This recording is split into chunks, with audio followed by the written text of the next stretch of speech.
Okay. All right, can you people hear me? All right, okay, fantastic. Today I'm presenting everything around GSM. And I will start with explaining GSM a little bit. And then we start focusing on the security of GSM. And later on I'll introduce some device that you can use to receive GSM traffic. And ultimately I will tell you how you can crack GSM traffic, receive and crack, and hopefully listen to it. And then I'll try to get you excited joining our project. First of all, our project is public, and everyone is welcome to join. We have a wiki online where you can read what we are doing, and it's a whole group behind this. I'm just presenting it, okay? So everything was not engineered by myself. And ultimately, yeah, I would like to get you excited and get you to join us, our effort. Okay, let me start. First off, why are we doing this? We are doing this because no one else is doing this. This is always a good reason. If no one else is doing it, it's probably hard because no one else has done it. And we like doing hard things. We like doing things that no one else has done. We also do this because probably companies wouldn't like this. The mobile operator wouldn't like this if other people could intercept their traffic. And that's usually good motivation as well. If a big company doesn't like it, there's always something to get. And also I'm very happy to give this talk in Austria, because if you have heard, in Germany there's some new laws that makes this kind of talk and this kind of speech very dangerous to do and very, very problematic. Because in Germany they decided instead being able to look at the problem and talk about the problem, they decided you're no longer allowed to look at this problem, and the companies get away with having faulty security, and ultimately you suffer from this. So I'm very happy to be here and give this talk in Austria, which is always a nice thing. Okay, let's start. First slide. Well, we talked about this already. Let's talk a little bit about GSM. GSM is the largest mobile network. There are over 2 billion subscribers on GSM. This is 2 billion, okay? This is, I think that might be more subscribers on GSM than people have running water at home. So it's a lot of people on there. Let's talk about the GSM network. Very complicated map. It will get easier in a minute, but ultimately what you have on the left side is a mobile phone. Everyone has a mobile phone. The mobile phone talks to the base station. This is the air interface. And then it goes into the normal landlines to the central database. And you see a lot of interesting things here. You see AUC, which holds all your key information. You see routers and base station concentrators and all this. So what you have to realize is that your mobile phone is like a network plug. It's a network plug into the mobile operator's network. And with this network plug, you can do more things than just doing phone calls. You can query the database, you can retrieve location information, you can change location information, you can change location information of other people. You can do a lot of funny things, but we'll get to that more later. And because it's an air interface, it's more or less like the old times when you had hubs instead of switches. You hear everything. Whatever this person over there receives, you receive as well. It's a broadcast, okay? The radius of a GSM mobile phone is up to 30 kilometers. And this is 30 kilometers radius. So in both directions 30 kilometers. So if you have a good receiver, ideally you can receive from 30 meters this direction or 30 meters this direction. That's very, very long. I mean 30 kilometers, you're already in the next town from here, okay? It's very, very long. I'll talk later about why this is reduced and practically not possible. But this is receiving. This is when other mobile phones are transmitting. Obviously, you can transmit to the moon if you like. You only need an amplifier. You know, if you amplify a lot, you can transmit to the moon. You can tell a base station in Rome from here that you are now in Rome. Okay? I mean, it only depends how much power you put in. Okay. Ultimately, base stations are clustered into little cells, and they don't overlap these frequencies. But this is just to give you an idea. Each cell is maximum of 30 kilometers. In city centers, they are much more reduced. And you will see this in a minute why. This is a picture of a base station. You see them when you walk around. You see them on the rooftops. And usually they go into 3 directions. Each is a directional antenna of 120-degree angle. So they have 3 antennas per base station. And this picture taken in the UK, there's a base station in here as well. Okay, there's a base station in this tree. It's a 100% artificial tree. They are doing this in the UK because people start complaining about the massive amount of base station in their garden. So, well, I don't know. Okay, let me talk a little bit about phone. How does a phone work? And our first approaches. A phone these days consists of two processors. And a phone is an amazing device. It's a very fast processor. It's 200, sometimes 300 megahertz, 32-bit ARM architecture, okay? So you can do a lot of stuff with it. They do a lot of processing. And they come with two processors. They come with a baseband processor, which does all the GSM networking stack. And they come with the application processor. The application processor is usually what you see. You know, it's your calendar and your SMS and all the fancy stuff. And the baseband is just a pure stack. Okay, our first approach. We wanted to receive GSM signals. So we looked on the internet and see what's there. And what we found is that there's a Nokia phone, and this is a lot of phones from the Nokia DCT3 series. We choose the 3310, that was shipped for 2 years with debug symbols enabled. So Nokia shipped this phone with debug symbols in the phone between 2000 and 2003. So all these phones have debug symbols, and you can exploit these debug symbols. You can have fun with them. You can turn your mobile into a trace mobile. So connect it to a PC, you configure it in a special way, and all of a sudden you receive all traffic that is sent from the base station, all traffic. Okay, so you see, for example, traffic that is sent to your friend on the beacon channel, on the broadcast channel. And you can analyze this with a PC, and this helped us a lot. I bought my phone for €1 on eBay, and the shipping cost €12. So shipping was more than the phone itself. Then there are other ideas how we thought, okay, how can we intercept traffic? Texas Instruments, who's the world leader in these OMAP chips for for processing GSM signals, they have target boards and development boards, which are rather expensive, $2,000, $3,000 US, and they are rather hard to get to. But you can program these boards, there's Linux running on there, and you can get access to the baseband chip, and you can access to the traffic that is coming to you, and you can also send your own traffic. Then there's a company called PicoChip. They are doing base stations for picocells, for little companies who want to put up their own base station in their own room, in their own office. And they are software-based, and they are having development boards as well, so you can use these as well. And then there's wireless 3G for free. And this is another company who has 100% software implementation of a base station running on real-time Red Hat. And yeah, you can modify it and start sending and receiving information. But we decided to use the USRP. The USRP is the Universal Software Radio Peripheral. It was developed by Matt Ettus, and he released, I think, 3 or 4 years ago. And it's a device that can receive any kind of traffic from 0 to 5 gigahertz. Any kind of frequency. And it's 100% software driven. You connect it with a USB cable to your computer, and you receive the signals, you define the frequency you want to tune in, you define the bandwidth, and all of a sudden you receive all the IQ signals, and you do all the demodulation on your computer. And there's a new project, a new radio project, who wrote a lot of tools and a lot of blogs to process this data. And we are using the same thing. Now, let's go into GSM signaling. GSM signaling works on different frequency bands, and depends where you are, if you're in America or in Europe. But a famous one in Europe is the GSM 1800 megahertz band. And a GSM phone is either sending or receiving. It's never doing the same thing at the same time. Okay, this makes our design much simpler, because we either have to concentrate on sending traffic, or we can swap on transmitting traffic. We don't have to deal with both at the same time.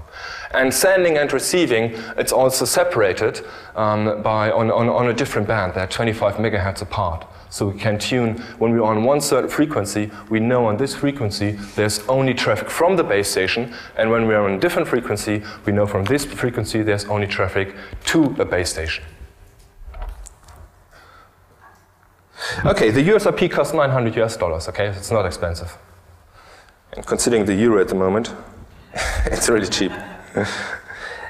At the limitation of GSM, and then I also explain why 30 kilometers is not really possible. The limitation of GSM is that at a maximum 1,000 people at the same time can do a phone call. If there are more 1,000 people, the frequency band can't handle it. Okay?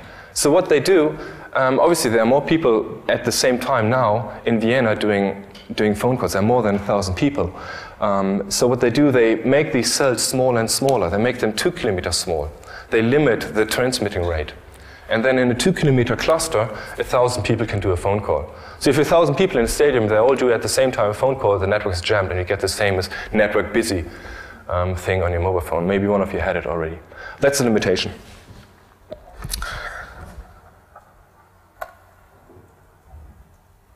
Okay. I talked about this already. It's either sending or receiving. The beacon channel. The beacon channel is a broadcast channel. The first thing your mobile phone does, it listens for all messages sent to everyone. It's like on a network sending to everyone. It's there as well. It's sent to everyone analyzes it, and at some point the base station says, I want to speak to this specific mobile phone. And then the mobile phone says, okay, this is me, what do you want? And the base station says, yeah, I would like to send you an SMS. Why don't you go in a different channel? And then all the communication happens on a different channel.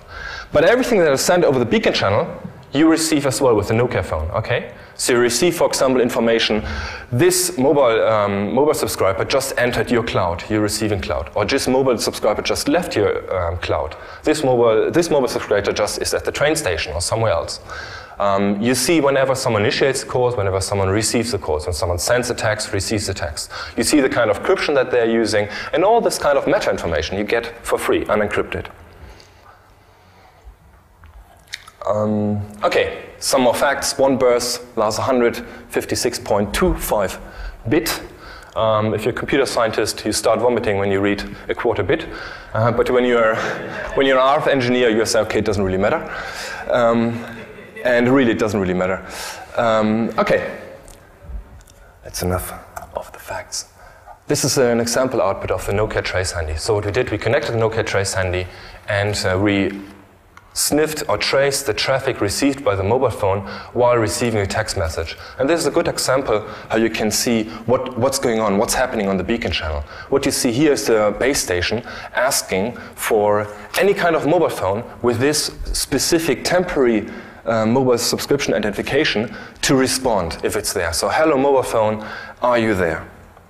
And then the mobile phone, then the base station says, okay, I would like to do something with you, please go on a separate channel. And it assigns a separate channel. All this information is public. It assigns a separate channel. It tells the mobile station the channel hopping frequency and the channel hopping algorithm to use. And all this is all public, okay? The next message it sends, okay, who are you anyway? And it says, yeah, my type of identity is IMSI. I would like to get your IMSI, your mobile subscription identification. And he says, okay, this is my IMSI. The mobile phone responds with the IMSI. And this is something fascinating, because if you read the GSM standards, it says the IMSI should never be transmitted over the network. Okay? So this was the first trace that we did. The first trace. And what we see is the IMSI being transmitted over the network. So this gave us hope. We just started with GSM. Okay? We started with GSM this year in 2007. This was the first program we ran, and what we see is already shit coming out of this. Okay? So, well, great. Let's continue. I told you the cipher to use. The base station says, okay, A5/2 is available, which is the weak encryption, and also A5/1 is available. The mobile phone should use a stronger one, okay? It might not always do so, but it should. The base station sends a random number to the mobile station, and the mobile station will encrypt this random number, generate an address, and then send this address back to the base station. The base station can then verify that this is really the authentic subscriber he wants to talk to. So address is sent back. All this is clear text, okay? And then the base station says, okay, let's start ciphering, but please also include your EMI. This is not just the subscription identification, this is now also your equipment identification. And obviously that's sent in clear text as well, including the software version. So everyone basically knows what kind of phone you're using. Also something that shouldn't be clear text on the network. Okay, let's see. GSM Security. You know this picture? GSM network. Now, there are certain ways how you can attack a GSM network. how you can intercept traffic. Obviously, the most obvious way is you have the key already. Okay, easy to do. We don't talk about this. Another way is you just go to the base station. Only the interface is encrypted. As soon as it hits the base station, it's all clear text. It's sent over clear text, digital lines, throughout the network. So someone with access to base station, and they are quite easy to access. If you look out of the window, you know, some roofs go up, padlock, in, can read it. And there's an official interface, there's a monitor port, there's a switch where you take your laptop, plug in your laptop, use a certain kind of software, and you can intercept all traffic received from this base station in clear text, including voice, everything. Okay? So there's no end-to-end security on GSM. And this is how far GSM security goes. Okay, this is the network, this is where it is secure. And, well, this was broken. This was broken in 98 already. Shamir and other researchers broke this in 98. But what they broke is a theoretical attack. They still required, I think the best attack right now requires 90 seconds of traffic. But that wasn't good enough for us. We wanted to crack anything. We wanted to crack any kind of SMS message that only lasts a couple of milliseconds. And in the end, I mean, most phone calls, over 90% of all phone calls are shorter than 90 seconds. So this attack was, okay, in theory GSM is broken, but practically no one can still break it. So we want to do the practical thing. Okay, about the standards. It all started with A5/1, the strong encryption algorithm.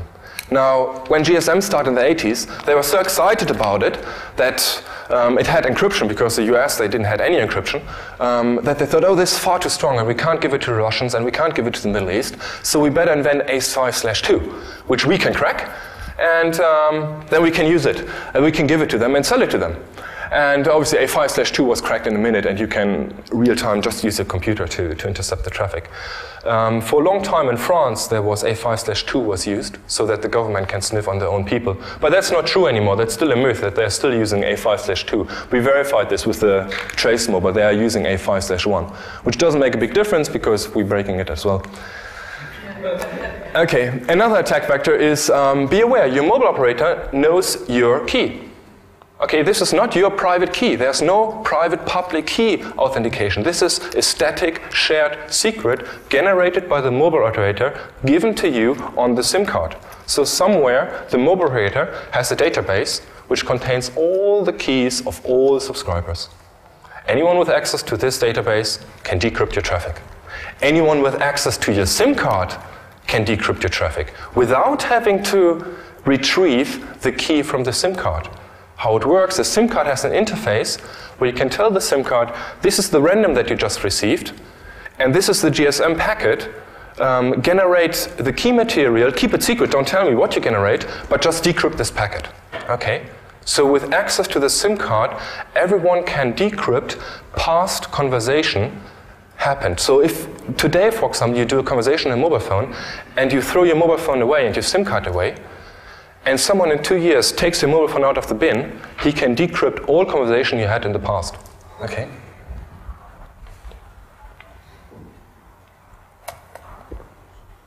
Okay, let's see how A5/1 works. Let me check the time, how we're doing. Perfect. Okay. This is a shift register, A5/1. I'm not bothering with you explaining A5/2 because they are all coming from the same idea. It's a shift register of 64 bits. And what happens is you have your key, which is 64 bits. I'll come to that later. It's 64 bits. And it's fed into the shift registers, and they are clocked. You see 3 registers, R1, R2, R3. And you see these dark registers, these are tap registers. These are clocking registers. And yeah? Hard to see a little your slide because of all the light here. Is it okay if we turn it off? Does it look Don't get scared, okay? I'm just not sure how to do this yet. We learn as we go. Oh my god. Where's the manual for the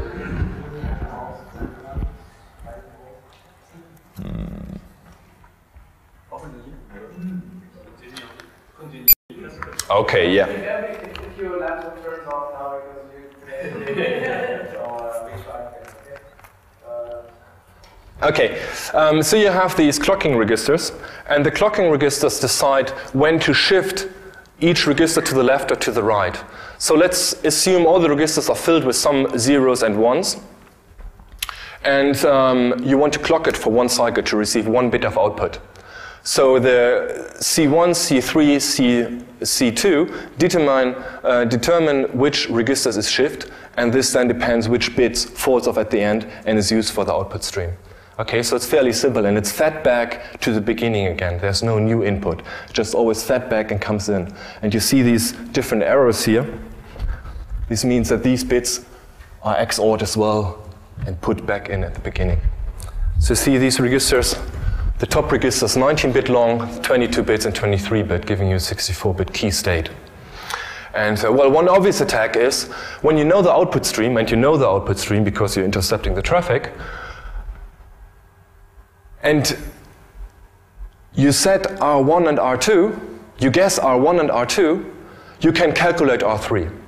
Okay, this is an obvious attack. And the complexity roughly is 2 to the power of 42, which still means it requires you a couple of hours on an FPGA cluster. Not good enough for us. Not good enough. We want to be better than that. Okay, A5/1 encrypts per each frame. Each frame that is sent is encrypted under a different key state. And the algorithm generates 114 bits of cipher stream, which is then XORed with the plaintext, giving you the ciphertext. Okay, so the result is the ciphertext. And to understand, when you read the academic paper from Shami and other people, they say, yeah, you need 90 seconds, but you also need to know the plaintext. It's a plaintext attack, it's a known plaintext attack. You have to know the plaintext. And they say, yeah, you can guess the plaintext. You can maybe assume that each person in the beginning of a conversation says hello, or you can assume that only one of the person is speaking at the same time. So it gets really rather complicated. I mean, it's a theoretical attack, it's not a practical attack. But there's something much easier what they didn't know. We are coming from the GSM, we are not coming from the crypto community, we are coming from the GSM community. And we know that every GSM message is padded. It has to be 23 bytes long, 23 octets. So each message, if you can't fit enough data in there, is padded with the fixed byte, OX2B. Okay, so we have a lot of known plaintext. And in fact, the first message that sends is almost everything is padded except 3 octets. And also these 3 octets are always the same. So the first message, we have always known plaintext. And our attack only needs the first message, and we can crack. More to that later. Oh yeah, I said that already. Okay, our attack. We use a combination of rainbow table attack and others. So some of you might have heard of rainbow tables.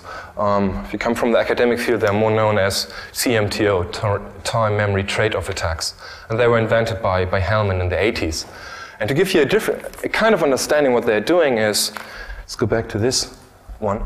You have a certain state, and this state generates 64-bit of output. Let's assume it only generates 64, not 114-bit. And what would happen if you take this output again, and use the output as a state and generate another 64-bit.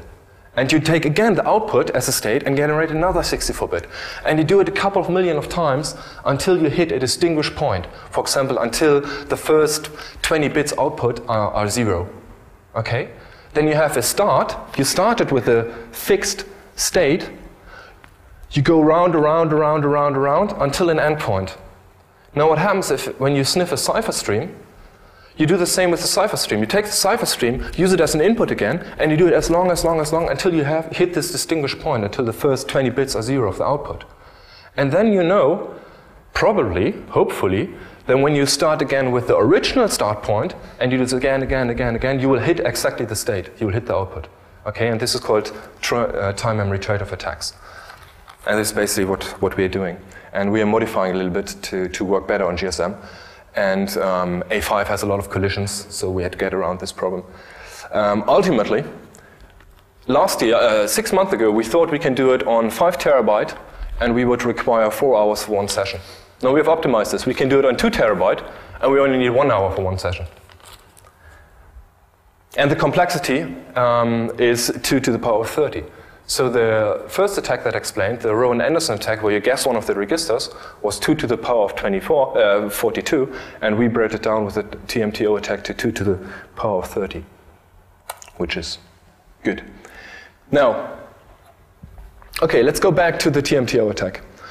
The simplest thing with the TMTO attack, or to attack this, is you would take a state, you would generate 64-bit of output, and you have the output. And you save these tuples. So you always save the start state and the output. Start state, output. So you would ultimately have to store 2 to the power of 64 tuples of each 128-bit long, which is quite a lot of data, and you can't really do it. And it's also quite a lot of processing power, because you have to do this 2 to the power of 64. Now, this is a stream cipher. And this helps us a lot, because, as I said earlier, you generate the output, and you check your cipher stream if you hit this output. But because you have 114 bits, you don't just do this from bit 0 to bit 63, you also do this from bit 1 to bit 64, and from bit 2 to bit 65. So you can do this 50 times. And because you have four GSM frames, you can do it 100 times. So this brings down our pre-computation time dramatically. We don't have to pre-compute 2 to the power of 64 records. We only have to pre-compute, well, far less, 2 to the power of 50 something, which is great, because then we can do it on an FPGA cluster in 60 days. And this is only the pre-computation. TMTO is always done in the pre-computation phase, where you generate these tables, and in an online phase. And the online phase is the actual attack, where you use the table to look up the values. And the online phase for the demo buster will take 1 hour in total. Now, we thought, okay, that's quite good, but we also have a commercial solution available. It's the A5 buster, and this will be available in 08. And we target to get this attack done under 30 seconds, with a 95% probability, and it will be using 28 terabytes and a couple of FPGAs. And this will be the real-time online phase attack. The A5 demo attack, we probably release around the same day. We will make these tables public on the internet. We are hosting it on the Internet Archive project. John Gilmer offered us this, and that's great because he said they have a couple of petabytes kicking around they're not using. So, yeah, we do that with them. Okay. Let's think about the future. This is all nice and fine, we can crack GSM, but that's just a small thing. You can do more with GSM. You can do more when you have an USRP. You can start sending. You can pretend being a base station. You can have other people having logged into your computer, and you forward their calls, which is exciting. You can generate your own baby cell. Imagine you have a conference and you just serve your own mobile network. Everyone can do phone calls for free. You're in the city, you give the entire city free mobile phone calls. I don't know, it's not really legal, but you could do it. Well, obviously then the typical security assessment things, you can do man-in-the-middle attack, you can track people. Oh, tracking people is interesting. People always assume to track someone, you need 3 antennas and you do some kind of triangulation. That's not true. You can do it with 1 USRP. And that's great because the base station already gives you the information how far a mobile subscriber is, the distance from a mobile subscriber to a base station. So this is already known because you receive this information, you know where the base station is, you know the distance to your machine, you can triangulate them with just 1 receiver because you get a lot of information already. You get the phone numbers, you can get the phone numbers if interested in it. You can try to access the mobile operator database. A typical, what can we do if we have access to the network? What's our next thing? What's a threat? What's a threat to the mobile operator? The threat to the mobile operator is that someone might take a look at the database. Someone might send packets that were not supposed to be sent. Buffer overflows come to mind, denial of services, who knows? I don't. Well, obviously free calls, we talked about that. And the next big thing is UMTS and 3G. Femtocells and picocells are already selling target boards, so you can experiment with that network as well. And yeah, ultimately, join us, join our effort. Feel free, everything is open. The last thing that we are currently using for sending and receiving traffic is the OpenTSM, which was a Spanish phone, which the source code is on the internet, and you compile the firmware on your own. You have access to the DSP, you have access to the baseband processor, and yeah, you can do a lot of things, and the things cost around 40 euro or so. And it's maybe a cheaper solution than the USRP. Ultimately, the USRP is more powerful because you can do more things with it. But for an entry level, GSM, interceptor, sending, pirate, whatever, OpenTSM is a good choice. And that's it. Thanks a lot. If there are any questions, please ask some questions. I'm sure there was something not so clear. Please. I'm not sure if I missed it, but I think you didn't say anything about the security of SMS in this context. Yes, okay.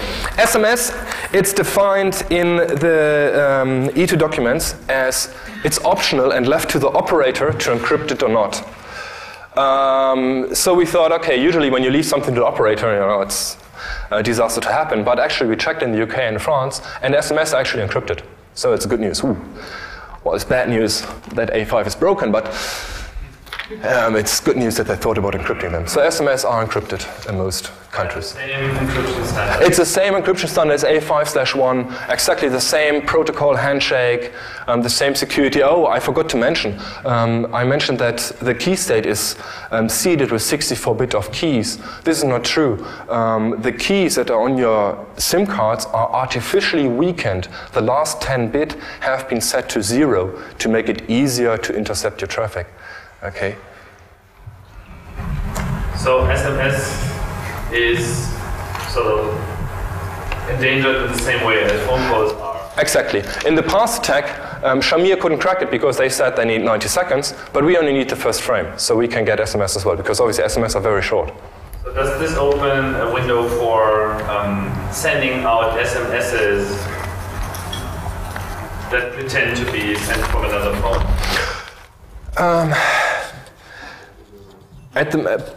I don't know. At the moment, what we can do, we can receive the SMS and we can decrypt the SMS. It might be possible that you can also send. It's a field to research. Join us. Yes, please. If I remember correctly, there are 3 linear feedback shift registers which are coupled in a non-linear way. But still, there should be some linear equivalent. Yeah. And do you know about the Massey-Berlekamp algorithm? No, I don't. Perhaps we should talk You mean a bit. for That's going to be technical, but it's a very efficient method to reconstruct linear and non-linear shift feedback registers. Yes. Perhaps easier than 2 terabytes. Yeah, okay, let's talk about it. I know there's an attack where someone, I think it's called the Goliath attack, where the Goliath attack, or Golik attack, where he generated 64 polynomials. And if you solve all these polynomials, you can reverse the state. But the complexity is far higher than 2 to 30. But maybe if you have an idea, let's drink some beer and talk. I'm not sure I understand everything. So if I buy this universal software right here and put it, link it to my notebook, I need 2 terabytes of symbols already stored on my notebook for decoding. Okay, you buy this USRP from Matt Etters, and you pay custom tax on it when it arrives, and you connect it to your PC. You need the GNU Radio software. You need our software on top of that, and then you can receive the encrypted data. Now, once you receive this encrypted data, you need 2 terabytes, which you can download from the internet in March 2008, and you need an FPGA card. You need an LX50 or Spartan 3 FPGA board, which costs, I don't know, $200 US, which does the online face cracking. And then you might be able to decrypt it. It's 95% probability. No, but it's not possible to do it in real time. Well, it takes, with the demo buster that we're releasing for free, it takes you 1 hour. With the commercial version, the A5 buster, it takes you less than 30 seconds, which is as close as real time as you can get. I mean, you can always double your hard drive space and half the time. But 30 seconds should be good enough for me. How much will it cost? We don't know yet. We know the demo buster is for free. We don't know how much the commercial version is. I mean, hardware costs will be around, I think, maybe 80,000, but we haven't decided yet. Let's say you wanted to call somebody's phone call. Back in the day, on the AMS network, Mark Lauder had some nice software that did this. You put in a phone number and watch it move from cell to cell, and you can dump it all to a WAV file or process it later. For this, you just pick a frequency and you see just who comes along and you record it later on in the process? Or is there the public identifier of somebody's phone? You can just only record the encrypted traffic for, say, your target? and then post-process later. Yeah. I'm wondering if you can crack it, but how do you gather it in an efficient fashion? Okay, first thing that happens is that every mobile operator has a beacon channel. So if there are 5 mobile operators, T-Mobile, E+, I don't know, each of them is in a different frequency. So when you turn in your mobile, it searches for its operator and logs in there and listens for all the traffic. Then the mobile operator, if you want to do a communication with the phone, says, okay, jump to this frequency and start exchanging data there. Now what we do with one USRP, we also jump on this frequency and we record the data. With one USRP at the moment, we can only follow one phone at the same time. You can find out, you saw earlier in the trace that you have this temporary MSI, and they were supposed to give you anonymity, but you've also seen that the EMI is anyway always transmitted, and the EMI SV is also, and everything's basically transmitted, so you can target a specific guy. You can even find out the phone number. Right, until they change south, and you need another universal radio to listen to the other. No, you only need a Yagi antenna or better receiver. I mean, your mobile phone might only transmit for 2 kilometers to be received from the base station, but with a good antenna, I don't know, you can do it from 8 kilometers or whatever, you know. It depends on the receiver. So there's no real difference in that between the old analog days? No, it's just not. It's just digital, so it's a bit easier to intercept. Yes, you talked about the predictable padding. Could they easily change that, or would it break everything? About what? Padding, the predictable padding. Oh, the padding. I don't know. They could possibly change it, but why bother? No one complains. I mean, did any one of you complain that you're paying for the security and you never received it? People don't care, you know? That's a problem. Should it also require updating the firmware? Say again? Should it not require updating all the firmwares on the mobile phone? Yeah, possibly. You would need to upgrade all the firmware on all the mobile phones, yeah. That's true. Mobile operators to introduce A53? Apparently, some mobile operators are doing this already, but I wouldn't hope for that. I think the big move is to UMTS 3G. And when that will happen, obviously all mobile phones that come right now with 3G also can be downgraded. So you jam the other frequency band of 3G, and all of a sudden they all fall back to GSM, and then they're all insecure again. The FPGA code will be free available. It's Verilog code at the moment. And there's also a Unix C reference implementation, so if you want to port it to somewhere else, it should be fairly possible to do. Anyone else? Oh yes, please. So I'm here from Canada. I've got a SIM card with a password that's built into the SIM. I'm roaming over here on A1. How are the mobile operators sharing that information out of band? How they are sharing this information? The password on my SIM card. The password on your SIM is a local SIM card. It protects your SIM card. Period. Purely. It doesn't. Yeah, it doesn't. I'm not aware that it goes over the network. So from that, your 4-digit PIN is good enough for the SIM, maybe. Sorry, one other bit of speculation. Why would they need to pad all the information to make it simple to crack it? All they can do is get to that encrypted back end. I mean, if you're law enforcement, you can get access to all this legitimately. Why bother downgrading any of it? Because for the law enforcement, it's such a pain in the ass to get access to the BTS. I don't know why. But they artificially set all the things to 0. Maybe they bribed someone and the engineers of GSM and said, you know, you get 10,000, you set the last pin 10 bits to 0 and have a happy holiday, and he did it. It just doesn't make sense. They've got the skeleton key anyway. That's right, and this is what we have to question, you know, why did they do this? Yeah, that's true. That's right. Oh, foreign agencies. Yeah, maybe. I don't know. Maybe. Anyone else? Oh, yes, please.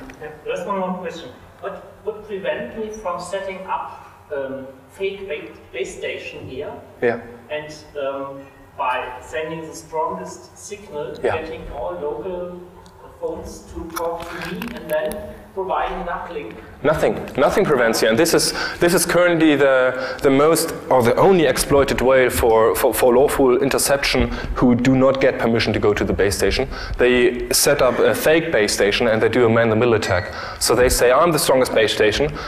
I don't support any encryption, so everyone talks to me in clear text, and I just forward your calls, and you don't know about that. Because it's a one-way authentication. The mobile phone authenticates itself to the base station, but the base station does not authenticates yourself to the mobile phone. So you as a mobile subscriber, you don't know if you're talking to a hostile base station or to the legitimate base station. You just said the fake base station doesn't actuate encryption. Yeah. But for the uplink to the real base station, yeah. I guess the real base station will require encryption. No, it's not mandatory. So if the base station tells you, I support A5/1, and the mobile phone replies, oh, I don't support anything, and you're still allowed to communicate. So if I would have a mobile phone which doesn't support encryption, I still can register to the GSM network. That's right, yeah. I guess that could be very easy. Are there phone calls which do not support encryption? Are there mobile phones which do not support encryption? No, I don't know. The encryption algorithm is run on your SIM card, so it would depend on the SIM card. Maybe if you get a SIM card from some other country, you might find that they don't support encryption. There was actually a story in the newspaper a couple of months ago where they found out that if British people go to some countries that I don't want to name, their mobile phone are not encrypted to make it for their law enforcement easier to intercept. So they go to a country somewhere. So and if the base station found out, oh, that's yeah, of course. the user from the UK, I say I don't support authentication. Encryption, yeah, of course. So the base station says, oh, there's a foreign guy in my country. Probably my national security wants to sniff them, what they're up to. I just tell them, be clear text. And then the phone is happily clear text. Actually, in the first version of the phones that came out, you had a little symbol at the top, a little lock that tells you when you have encryption or not. But it was demanded from the manufacturers to remove this lock so that it's not visible to the customer if he's encrypted or not. That's not correct. It depends on the phone. There exists again? Okay, that's great. For example, I see you have this Nokia phone, the 6630. You still see this lock when you do data calls, but you don't see it in voice calls. So when you connect your phone to a computer and you do AT, DT, whatever, then you will see this lock again, but not on voice calls. They removed it from the voice calls. Cool. Obviously, there's also software, the Nokia Field Monitor. You can verify if you have encryption or not. Anyone else? No questions? Well, thanks a lot. I hope you enjoyed it.